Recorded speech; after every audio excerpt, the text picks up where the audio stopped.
Muy bienvenidos a Del Sector Campo, tierrita fértil para que germine la esperanza de todos. Lluvias, una vez más, en el centro norte de la Argentina sobre todo, que siguen beneficiando y por lo menos cambian el estado de ánimo del productor. De eso se trata muchas veces. Se dice, y lo hemos comentado en más de una ocasión, que el mejor ministro de Economía para el sector agropecuario es, sin dudas, el clima.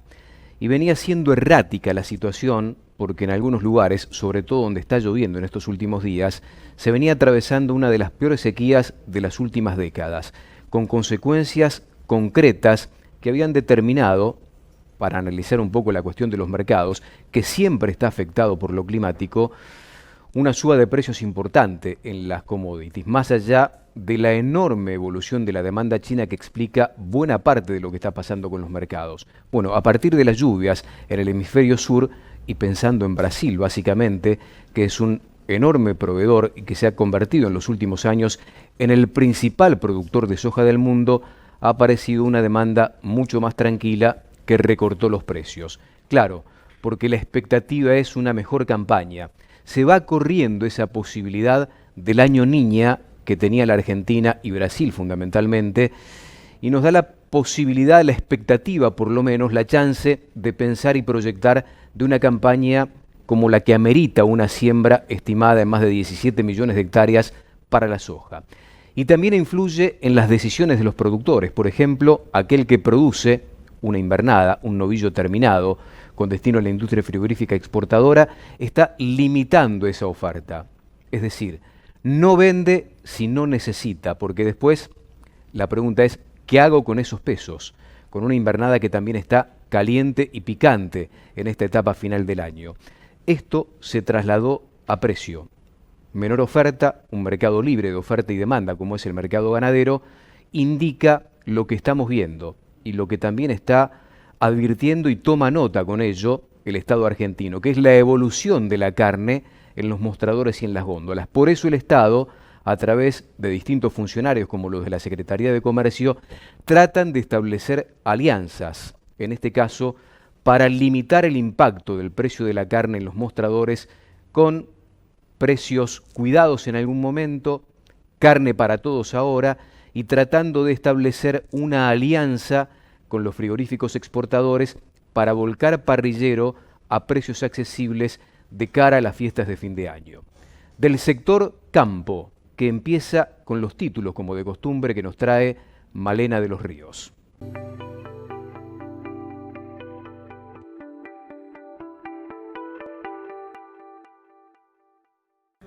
Muchas gracias, Silvio. Le mandamos un beso enorme a Alfredo, que seguramente nos está viendo del otro lado de la pantalla, como muchas otras personas que están esperando los títulos del sector agroindustrial. El primero vamos a hablar acerca del trigo, y es que esperan un mayor movimiento en los puertos de Buenos Aires. ¿Qué es lo que sucede en los puertos fluviales del sur de la provincia de Santa Fe? Bueno, van a embarcar menos trigo, y esto es a causa de una caída generalizada en la exportación del cereal. Esta situación se presenta debido a un menor volumen cosechado tanto en la región centro como en la región norte del país. El escenario trae a consecuencia que se espera un mayor tonelaje del cereal operado en los puertos del sur de la provincia de Buenos Aires, que se encuentran en Bahía Blanca y en Quequén. El segundo título vamos a hablar acerca del asado, y es que llegaron a un acuerdo para que se venda a precios populares. Tanto el gobierno nacional como los exportadores, los frigoríficos exportadores, acordaron vender matambre, vacío y asado por debajo del precio promedio. Fuentes oficiales confirmaron que van a empezar a ofrecerse en cadenas de supermercados alrededor de todo el país. Ahora, lo que no se descarta es que se ofrezca también en carnicerías. Ahora vienen las fiestas y, como siempre, en la mesa del argentino es muy común que haya un buen asado. El tercer título vamos a hablar acerca de los fabricantes de maquinaria agrícola, y es que están pidiendo una ley para que regule la actividad. ¿Qué es lo que piden? Bueno, en este proyecto que se declare producción nacional a las maquinarias que integren el 60% de piezas que estén fabricadas aquí en la Argentina. De alguna manera, el punto central de esta petición es definir los porcentajes de las piezas fabricadas en el país que lleven a las maquinarias, y de esta manera estos parámetros para en ese momento aplicarlos a la hora de otorgar créditos. Cuarto título, el crecimiento en la confianza de los productores, de acuerdo a una encuesta que mostró la Universidad Austral y refleja un poco la confianza y el ánimo inversor de los productores. En este caso se destacaron la recuperación de la confianza, que había tocado un piso histórico en junio pasado.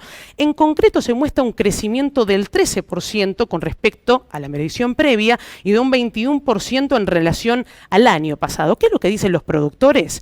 Bueno, puntualmente que es un muy buen momento para realizar inversiones debido a dos factores. Por un lado, la mejora de la rentabilidad y por el otro lado, bajas tasas de interés en términos reales. Estos fueron algunos de los títulos en Del Sector Campo.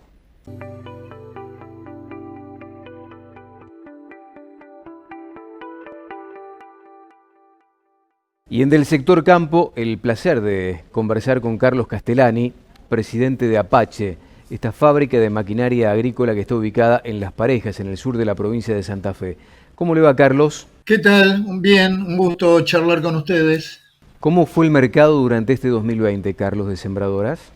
Bueno, la verdad que arrancamos con Expoagro en marzo, que duró 4 días, pero el segundo día llovió, el tercer día fue muy bueno y el cuarto se suspendió por la pandemia. Y de allí comenzó un drama que por suerte después, cuando fuimos declarados digamos, un sector esencial, pudimos volver a trabajar. Entonces ya Expoagro se veía que había un interés de compra, el productor de alguna manera venía de 2 años de algunas buenas cosechas y los precios no son como cuando se llegó a $600 en la tonelada de soja, pero bueno, están mejor que hace 4, 5, 6 años, ¿no es cierto? Y entonces entre una buena cosecha y también un precio más o menos competitivo, pudo hacerse un año más o menos bastante bien, porque el productor quería de alguna forma hacer su reserva de valor, comprar a futuro para poder tener una máquina, digamos, que él sabía que le iba a necesitar. Así que bueno, estamos un poquito preocupados en la entrega porque toda esta enfermedad del coronavirus también hizo que mucha gente tuviera que aislarse. Primero las personas esenciales de la empresa, nosotros tenemos 200 personas trabajando, 195 y una fundición de 27 personas. Y hubo veces que habían falta de cerca de 40, 45 personas y según los sectores eso complicaba mucho también el poder terminar la máquina. Pero bueno, fuimos peleando y estamos llegando a fin de año tratando de cumplir con todos los compromisos que tenemos, que creo que lo estamos haciendo. ¿Financiamiento es un problema o se buscan soluciones alternativas a veces? Bueno, el productor estaba también más o menos líquido, muchas veces compraba a futuro, nosotros recibíamos los cheques, pero a su vez los proveedores también en cierta forma nos recibían y nosotros queríamos para esos compromisos de entrega tener materiales de todo tipo, que son muchos nacionales y por eso en algunos tuvimos algunos problemas, pero en general en la mayoría no.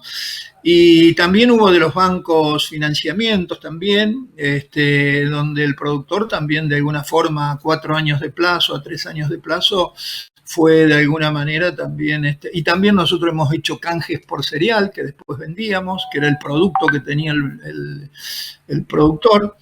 ¿Les está costando adquirir insumos importados? ¿Tiene mucho insumo importado la maquinaria agrícola local, Carlos? No, en general, por ahí la pulverizadora un poco más, las sembradoras no tanto, las cubiertas se están de desarrollar, algunas también fabrican, eso demora.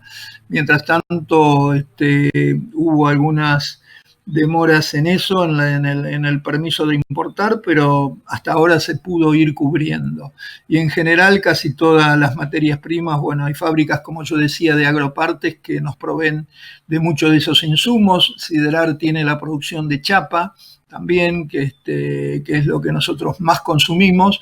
Y bueno, y de allí con las máquinas que tenemos, los láser, las plegadoras, los cortes, digamos, todo el sector de tornerías, hacemos toda una tarea dentro de la propia empresa que hace que la línea final esté más o menos bien alimentada para poder sacar una sembradora que hoy pesa entre 10 y 15 mil kilos, y en el patio hoy tenemos una de 25 metros de ancho, por ejemplo. Placer como siempre, Carlos, le mando un fuerte abrazo, esperando que tengan un buen cierre de año y que nos encontremos socializando en algún momento, ¿no?, del año que viene.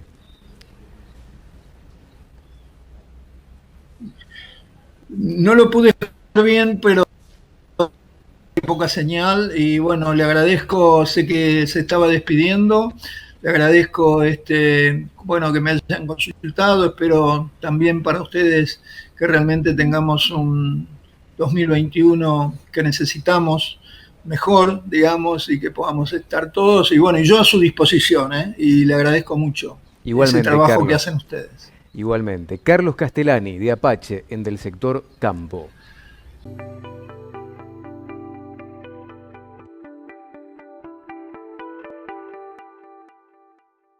A continuación, en Del Sector Campo, la columna exclusiva de Julio Butet. Y el precio de la carne sube y parece no parar. El fenómeno lo vemos en el informe. Debido a los incrementos que hubo para la hacienda en el mercado de Liniers en las últimas semanas, que impulsó subas de precios en todas las carnicerías de Capital Federal, Gran Buenos Aires y también del interior del país, ya terminando por ubicar definitivamente un asado alrededor de los 550 pesos y un vacío por los 600, y cortes de más calidad o que son habitualmente premium, un poco más caros, por los 750 o hasta 800 pesos, como puede ser el lomo.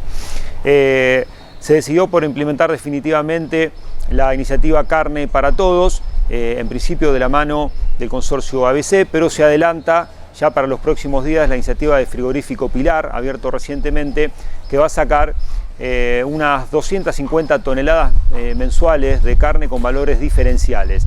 ¿Cuáles son estos valores diferenciales? Bueno, vacío a 330 pesos, asado a 300, por lo menos es lo que anuncia la planta que va a sacar. Veremos si puede consolidar estos precios que están muy por debajo de los que venimos viendo en diferentes carnicerías y comercios.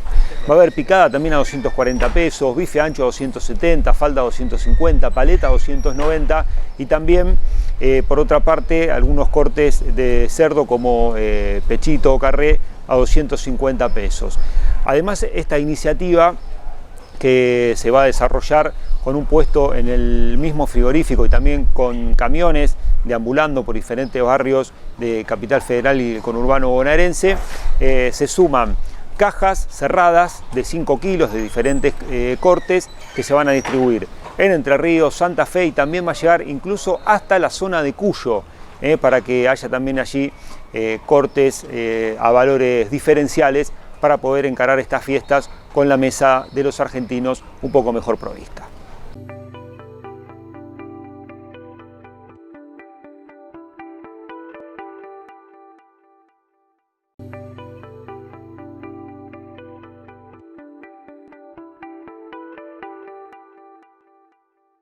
Pablo, en Del Sector Campo, el placer realmente de recibir a Diego Cifarelli, presidente de la Federación Argentina de Industrias Molineras. Es un placer y le agradecemos que disponga del tiempo para esta entrevista. ¿Cómo estás, Diego?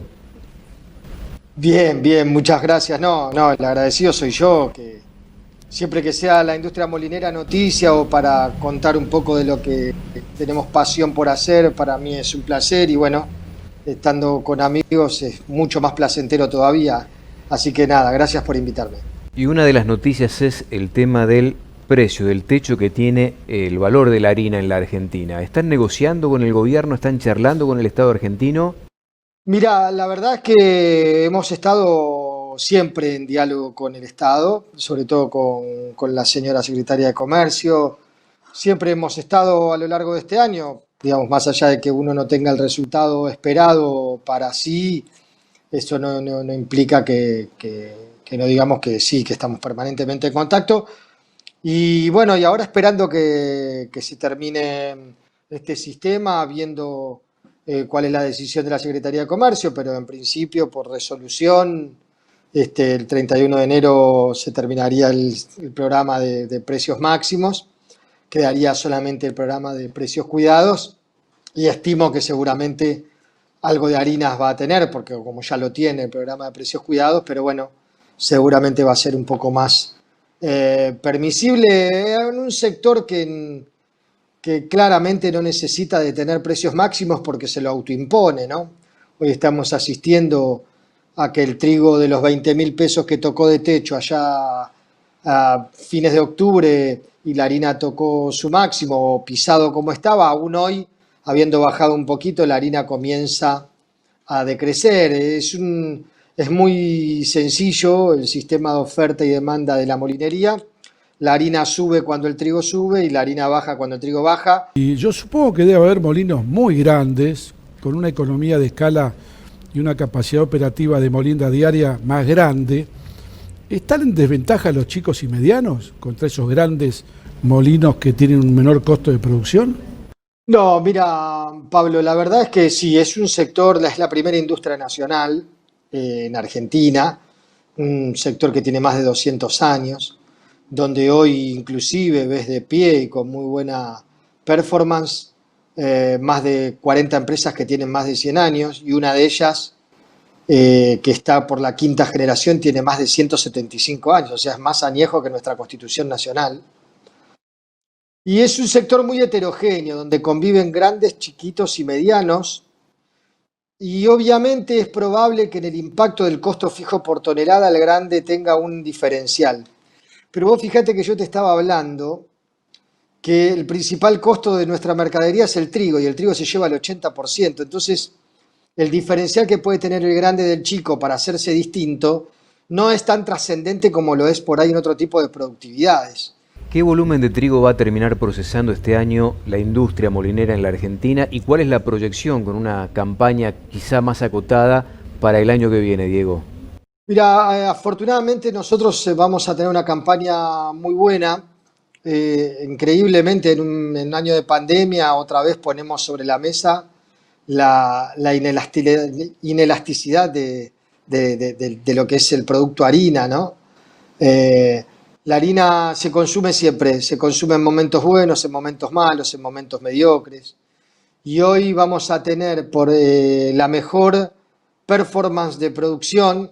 Eso no significa, aclarémoslo, resultado económico. Producción va a ser la más alta en los últimos 10 años. En un año de pandemia, en un año de golpe a los bolsillos del poder adquisitivo de la gente, en un año de golpe a la productividad económica, a los circuitos de la economía que moviliza todo lo que es el consumo de alimentos. Así que, a pesar de eso, la molinería encontró en este formato que habíamos ideado con el Ministerio de Agricultura, de empezar a cristalizar y a transparentar todos los actos productivos, se molieron en blanco 700.000 toneladas más por un sistema que pusimos de control de molienda, 700.000 toneladas más que el año pasado. Así que yo había dicho que este año la molinería iba a moler 6,5 millones y me dijeron que estaba loco. Y cuando lo iba a la bolsa y a la cámara arbitral decían, mire, la molinería va a consumir 6,5 millones de toneladas de trigo. Me decían, Diego, ¿cómo? Bueno, vamos a terminar en 6,2 millones, 6,3 millones. Y seguramente que el año que viene, con digamos, peor que lo que pasó este año, no creo que volvamos a pasar, si Dios quiere, más un mercado externo que pueda movilizar un poco más, vamos a estar por encima de las 6,5 millones, 6,7 millones. Así. Una pregunta cortita, Diego, que el tiempo nos apremia. Un tipo de ping-pong. Se vienen las fiestas. Hay mayor demanda de harina por todo lo que tiene que ver con la fiesta en sí, ¿no? Pan dulces, galletas, budines. ¿Ven una mayor demanda de harina usualmente en esta época? Lo que pasa, Pablo, es que hay productos estacionales que mejoran la oferta, pero terminan siendo inocuos a lo largo de cuando vos lo trazás en la recta de tiempo del año. Así que sí, aumenta el consumo de pan dulce, pero probablemente baje el producto de pastas porque se come un poco más de carnes en las fiestas. Pero bueno, en general el consumo per cápita de harina termina siendo muy similar a lo largo de todo el año. ¿Es el consumo per cápita más alto de Latinoamérica? ¿Puede ser? Está entre los dos más importantes. Chile y Argentina son los dos países de mayor consumo. Por momentos Chile. Lo que pasa es que la extracción de harinas en el grano en Chile es un poco menor, pero sin duda alguna Argentina tiene la dieta mediterránea, somos todos hijos de inmigrantes, en la mayoría europeos, que bueno, que trajeron para con sí el desayuno con muchos carbohidratos, los almuerzos, las cenas, y gracias a Dios ha demostrado a lo largo de la historia milenaria del consumo de harina que no es el que provoca lo que hoy quieren mostrar como el enemigo de las dietas, ¿no? La última y cortita, Diego. ¿Va a haber tensión con la exportación teniendo en cuenta que el año que viene, con una menor cosecha, Va a estar duro, ¿eh? va a estar complicado, ¿no? Sí, es probable. Lo que pasa que cuando uno invoca la palabra tensión es tan amplia, y en general uno interpreta la tensión en el precio de la mercadería disponible, es donde se genera, donde desembocan todas las tensiones. Y este año ha habido, a pesar de que sabíamos perfectamente más o menos cómo iban a ser los cuadros de trabajo de cada uno de los eslabones, pero claro, como yo le digo al productor o le digo a la exportación, puede ser que el trigo esté, pero si lo tenés vos y no me lo vendés, para mí no está. Entonces ahí se genera tensión. O sea, esto es muy simple. Yo puedo comprar trigo y hacer harina, pero si no te la vendo, ¿hay harina? No, no hay harina, porque la tengo yo solo. Y esto es lo mismo que pasa con el trigo. El trigo puede estar justo, puede estar con un poquitito de excedente o puede estar con un poquito de faltante. La tensión primaria es si hay predisposición a la comercialización del cereal. Yo creo que lo va a haber, vamos a estar muy justos, va a ser un año muy golpe a golpe, como se dice en la jerga boxística, y seguramente, bueno, será muy, muy similar al año que hemos vivido. A levantar la guardia, Diego, entonces, ¿eh? Gracias por estar. Muchas gracias, ¿eh? No, gracias a ustedes, un placer. Felicidades. Saludos. Igualmente. Igualmente. Feliz año. Gracias por la mano, Pablito. No, por favor, un amigo del sector, muy respetado, reelecto presidente de la Federación Molinera, o sea, un lujo de representante del sector. Diego Cifarelli, en Del Sector Campo.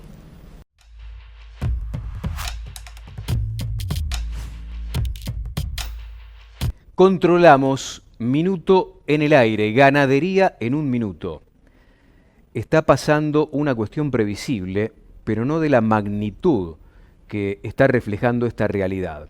Todo el mundo suponía para esta época del año un corrimiento de precios para la hacienda que tiene destino de faena y sobre todo que afecta el bolsillo de todos nosotros, aquella de consumo liviano que todo el mundo esperaba a partir de la pérdida que estaba significando producir un animal a corral en confinamiento como consecuencia del enorme diferencial que se dio durante todo el año entre ternero de reposición y hacienda para faena, y además por los costos de nutrición que se han espiralizado en los últimos 2 o 3 meses de este 2020.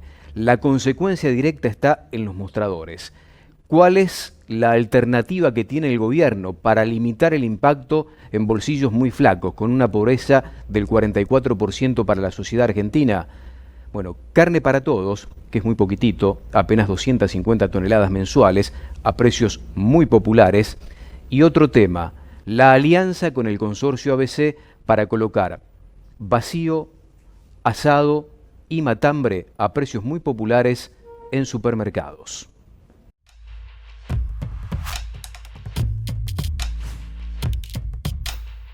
En Del Sector Campo, Pablo Adriani. ¿Cómo te va, Pablito? Muy bien, Silvio. Extrañándolo a Alfredo. Lo extrañamos, Alfredo. Ya estamos. Dijimos que hoy iba a estar y no está, pero bueno, esperemos que la semana que viene. Le mandamos un saludo en Por supuesto. cámara. Alfredo, te esperamos el sábado que viene. Pablo, hay muchos temas, pero uno de ellos tiene que ver con la dinámica comercial, con la diaria en la Argentina, conflicto gremial con los aceiteros, que está tratando de resolver el Ministerio de Trabajo con muchas dificultades. Está trabado el tema, ¿no? Está trabado porque creo que el gremio de los aceiteros, que ahora se suman los gremios de todos los exportadores del país, están pidiendo un ajuste, no es solamente el ajuste por costo de vida o por índice de inflación, sino que están pidiendo un bonus track, ¿sí?, que duplica o triplica el valor del año pasado. O sea, están pidiendo algo desmesurado y yo quiero hacer una reflexión con respecto a este tema. Argentina, si tiene un núcleo que genera divisas, actividad, trabajo, inversiones, es el sector agroexportador de todos los alimentos y commodities. Entonces, un paro innecesario, pero un paro lo que genera es, de movida, 6.000, 7.000 camiones por día, que usualmente llegan a los puertos, no van a llegar. Entonces, vamos a multiplicar 7.000 camiones, estamos hablando de 200.000 toneladas por día. 200.000 toneladas por día, estamos hablando de 20 millones de dólares por día, que no ingresan, no solamente que no ingresan al país o no ingresan, mejor dicho, van a ingresar más tarde. Lo que pasa es que ese día vos tenés un hueco de mucha plata, sino que también afecta a todo lo que es la economía del interior. El fletero, el acopiador, la gomería, hasta el que sirve café en la playa de camiones. Ahora, esto se da fundamentalmente en el Gran Rosario, ¿no? Sí. Ahí está el problema. El paro es de todos los gremios agroexportadores del país. Hasta te involucra el maní en General Dehesa. Claro. Que vos sabés que el girasol confitero, el maíz pisingallo, que hacen aduana seca o puerto seco en distintas localidades del interior del país. Te afectan también ahí. Lo que pasa es que el Gran Rosario concentra el 90% de la carga de cereales, oleaginosos, aceites, biodiesel, harinas del país. ¿Sabes qué me pongo a pensar a veces? ¿Quién paga todo esto? ¿Quién levanta la cuenta de todo este desarreglo? Y tengo que decir la verdad, la exportación puede llegar a descontar el precio de compra al productor. Va para atrás todo. Exacto, siempre termina pagándolo el productor. O sea, cualquier ineficiencia de este tipo, y si hay un sobrecosto, el exportador trata de resarcirse de ese costo económico descontándole el precio de compra. Entonces vos fíjate que tocaste un tema muy interesante, porque es el productor el pagador de última instancia. ¿No debería el productor hacer más lobby con el sindicato de los portuarios? Tener participación por lo menos en la discusión paritaria. Por lo menos, veces, ¿no? exacto. O sea, por lo menos de ser actores como para decir, esperen muchachos, acá estoy en un sector productor que es el pato de la boda, no tiene por qué pagar una ineficiencia que es producto de un gremio que ya, como decís vos, hubo varios acercamientos con Ciara Sec que no dieron resultado y ahora están por la conciliación obligatoria, calculo yo. Yo me pongo en la figura de Moroni también, ¿no? Es decir, en la figura del Estado. Un Estado que es básicamente peronista, que se dice históricamente tiene una condescendencia más cerca con los trabajadores que con los empresarios. Pero acá me parece que debe tener un enorme dolor de cabeza por estas horas el Ministerio de Trabajo, porque vos tampoco podés salir a convalidar, a homologar este tipo de acuerdos, porque después tenés al resto de los gremios pidiendo lo mismo. Exactamente, es muy importante lo que decís. Después hay un efecto dominó. Si al aceitero le dieron esto, yo que estoy en los plásticos, yo que estoy en la gastronomía, viste, quiero algo similar. Muy de acuerdo con lo que decís y yo creo que es la materia pendiente de este gobierno declarar a la actividad agroexportadora como de seguridad alimentaria nacional e internacional. O sea, vos fíjate que en un tambo vos no podés dejar de ordeñar un día. Tal cual.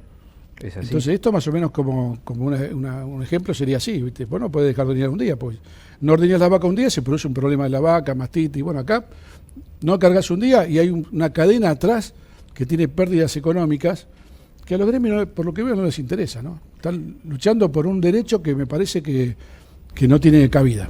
Te pregunto la del estribo. La baja en los precios de las commodities de estas últimas horas, ¿a qué obedece?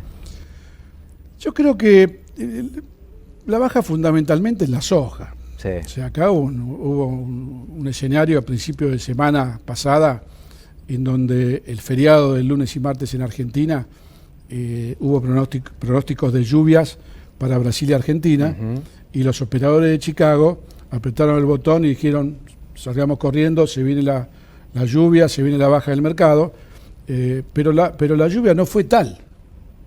Entonces acá hay una cuestión de especulación y expectativas. Es una baja puntual, ¿sí? Vamos a decir que es coyuntural. En el mediano plazo va a tender a recuperarse. ¿Por qué? Porque Brasil ya confirmó que tiene una cosecha de soja mucho menor de la que se estaba estimando. Ajá. Entonces ese es un dato importante para Argentina. Entonces la buena noticia del sector campo de hoy es que el productor tenga paciencia con la soja, ¿sí? Porque la historia o el camino es muy largo, recién empieza. Entonces, tengamos paciencia, todavía falta sembrarse la soja de segunda y la evolución de la soja en Brasil. Puede haber posibilidad de que el mercado recupere cuando tome conciencia de cuánto bajó la soja en Brasil. Pablo Adriani, en Del Sector Campo.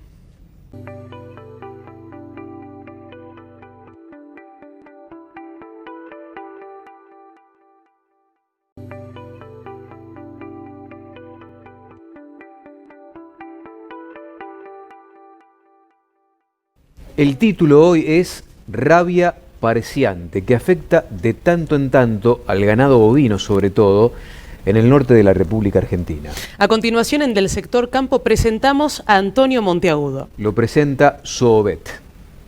Zoobet, nuestra receta, la mejor receta.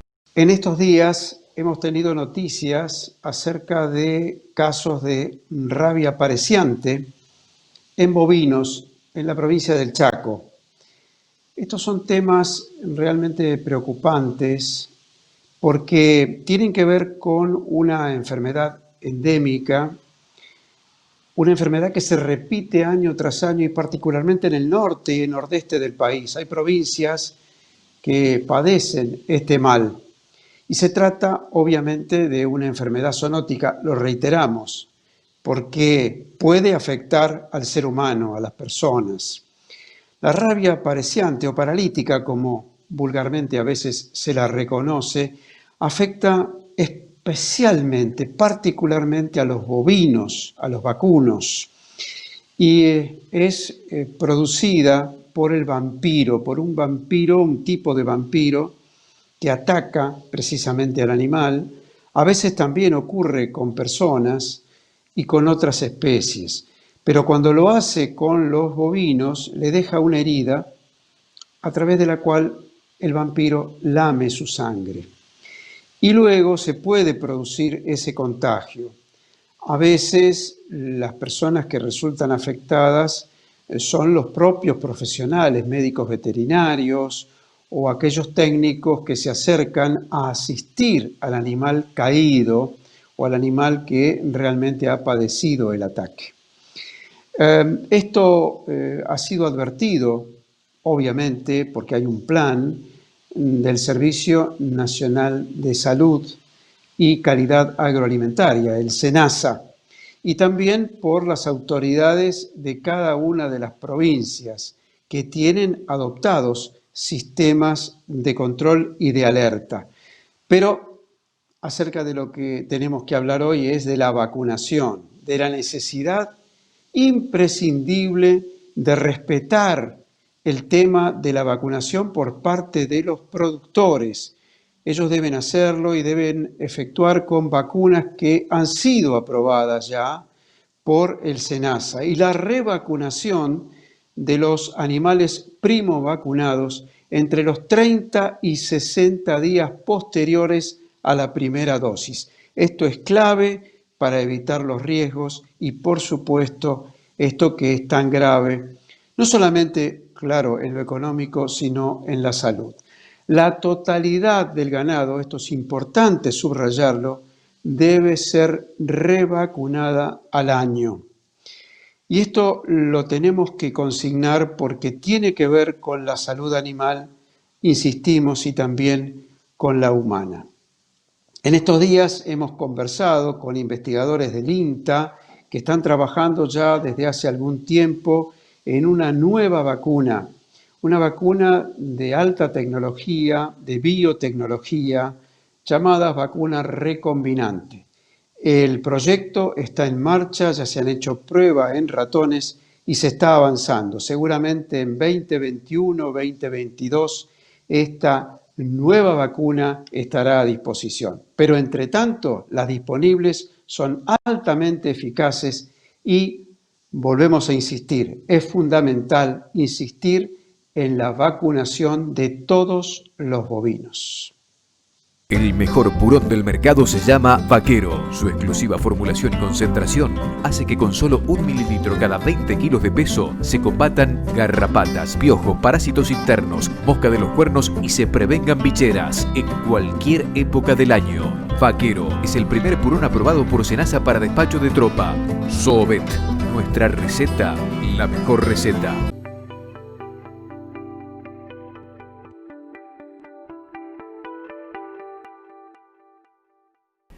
Male, en Del Sector Campo empezamos a jugar con las redes sociales. Exactamente, @delsector.com, Twitter, Facebook, Instagram, estamos en todos lados y esperamos tu comentario, tu respuesta, porque nosotros la leemos todos los sábados. Buscamos el ida y vuelta con ustedes para conocernos entre todos y ahora nos metemos también en esas redes sociales para ver dónde anda el campo en esas redes sociales. Vamos para Twitter directamente y bueno, tiene que ver con el trigo, el primer tuit. Las exportaciones llegarían a 2.819 millones de dólares, el valor más alto en 9 años. Las remesas del complejo de cereal obtendrían estos valores gracias a la suba de los precios internacionales, pese a que se esperan embarcar menos. Y esto tiene que ver con la menor cosecha, pero con la enorme demanda mundial, Malena, para tener en cuenta una cuestión que es básica y que explica mucho, que es el precio de la cebada. Históricamente por debajo del trigo, hoy la cebada está por encima del valor del cereal, lo cual indica que hay una enorme demanda que puede ser muy bien aprovechada por la Argentina, teniendo en cuenta que Argentina exportó casi lo mismo que va a exportar de trigo en carne vacuna este año, claro, que está cerrando. Es impactante lo que está pasando con el trigo y lo que puede representar en divisas para el país. El segundo tuit tiene que ver con que Juan Fachiano manifestó su preocupación por la paralización de la producción de biodiesel en el país. Y esto tiene que ver con precio también. Y acá el Estado juega un papel preponderante, que ha decidido no aumentar la tarifa que recibe el productor de biodiesel, en este caso, en relación al incremento que tuvieron los combustibles fósiles. Esta es una decisión del Estado. ¿Qué es lo que quiere la Argentina para con una industria que ha hecho enormes niveles de inversión? Lo veremos. Yo creo que se está trabajando para revertir esto. Es fundamental, pensando sobre todo en la mano de obra que genera esta industria. @delsector.com. Todos los sábados esperamos tu participación.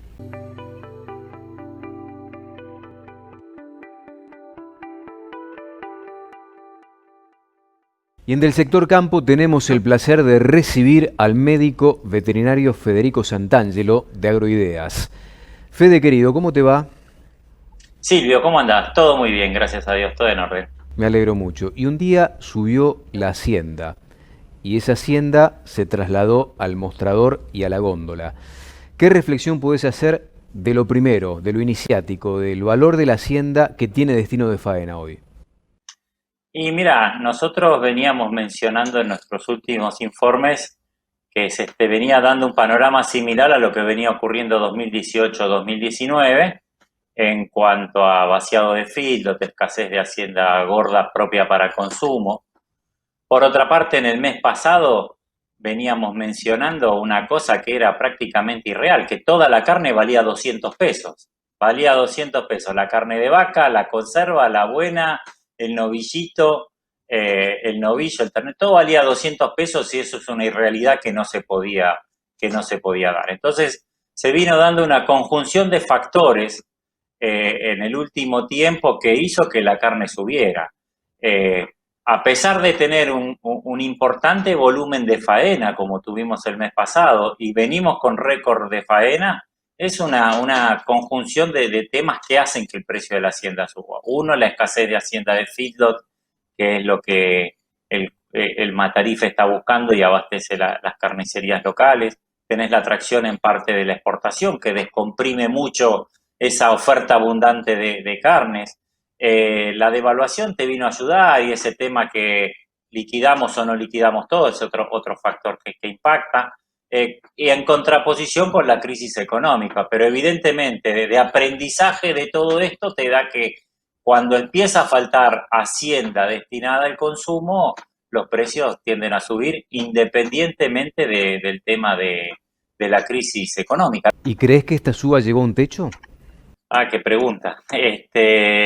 No la sé exactamente, me parece que es el inicio, te diría. No te lo puedo garantizar con firmeza, pero estos me parecen los nuevos valores, los nuevos pisos que ya se han acomodado y viene el periodo más crítico todavía, que es todo el verano y el faltante de hacienda hasta la aparición de los nuevos que vengan a entrar allá marzo, abril, ¿viste? Mayo.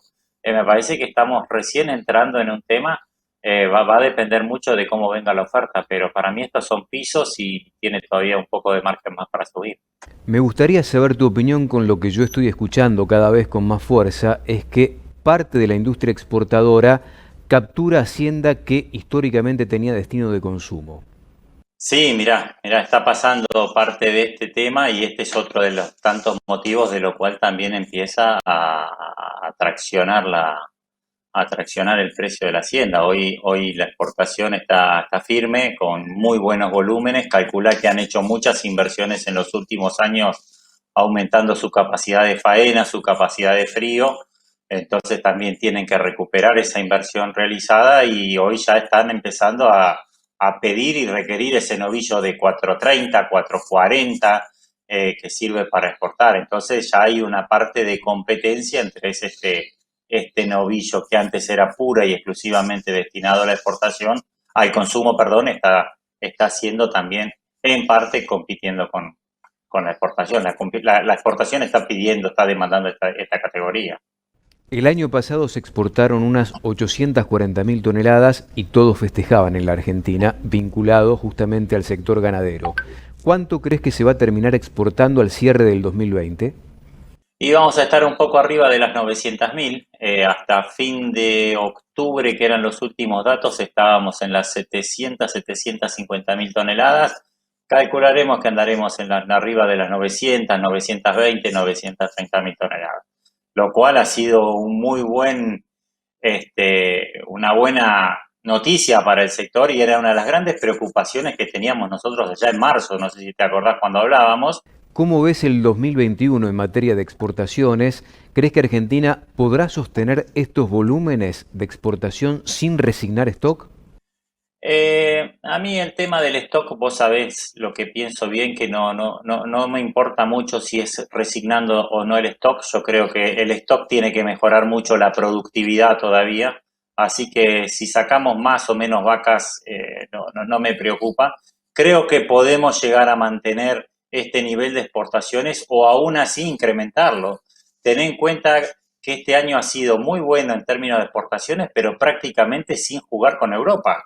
Europa estuvo prácticamente cerrado a lo largo del año o con valores muy bajos como consecuencia del coronavirus. Entonces, lo que es Europa, si se restablece, si los valores nuevos, si el tema de la vacuna, que ayer fue la primera dosis que se han empezado a dar en Inglaterra en estas semanas, si la vacunación funciona, si empieza el movimiento de turistas y restaurantes, que es a donde va la carne argentina, fundamentalmente a Alemania y restaurantes, si esto empieza a recuperarse, el sector exportador tiene una muy buena performance para el año próximo. China va a seguir siendo la potencia mundial en demanda de proteínas, si bien está incrementando su producción de cerdos, la producción de carne vacuna le cuesta mucho más, va a seguir demandando carne, entonces el panorama exportador para el sector argentino es realmente muy bueno. Si te pregunto por un ganador en este 2020 dentro del sector, contando todos los eslabones de la cadena productiva y comercial, ¿quién fue ese ganador? Se podría llegar a decir que el criador ha sido, no sé si el ganador, pero ha tenido un muy buen año en términos de precios. Si bien estuvo muy afectado por el tema de la sequía, saquemos el factor climático, el tema de precios, el criador ha tenido un excelente valores para el tema de la invernada. Allá en mayo, junio, recordemos que el ternero tocó los 140, 150 y hoy estamos por encima ya de estos valores. El precio de la vaca de refugo está tocando valores realmente espectaculares. Hoy tenemos vacas arriba de 110, 115 pesos. Ha tenido incrementos importantes y esto es bueno que sea así porque es el eslabón más sufrido siempre de la cadena. El criador fue el último furgón de cola, por decir, de un tren, en donde siempre recibe las migajas de precio que iban quedando a lo largo. Es importante que el criador tenga rentabilidad, que pueda invertir en pasturas, que pueda invertir en sanidad y que mejore su productividad, porque si no sacamos terneros, después no vamos a tener carne ni para comer en el mercado interno, ni para faenar, ni para poder exportar. Valoramos mucho tu participación, te mando un fuerte abrazo, Fede. Silvio, un gran abrazo para vos, saludos a Alfredo y esperemos poder vernos y si no, felices fiestas y un gran año para ustedes. Igualmente, lo mejor para vos. El médico veterinario Federico Santangelo en Del Sector Campo.